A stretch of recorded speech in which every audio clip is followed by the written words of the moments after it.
இந்த வீடு பாத்தீங்கன்னா பாலணிஞ்ச வீடு மாதிரி தான் இருக்கு. ஷீட்டு வீடு, ரொம்ப ஸ்பேஷியஸா கிடையாது. இவ்வளவுதான் ஸ்பேஸ் எங்களுக்கு. இது ஹாலு, அது கிச்சனு. நீங்க அம்மா தூங்குறதுலாம் இங்கேதான். எப்படி தூங்குவீங்க?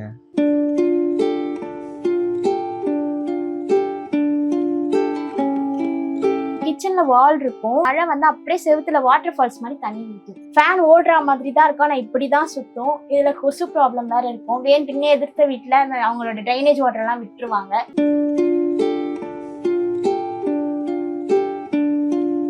சினிமால இருக்கவங்கன்றதுனாலே அவங்க தப்பாதான் எங்களை பார்ப்பாங்க, தப்பாதான் எங்களை ப்ரொஜெக்ட்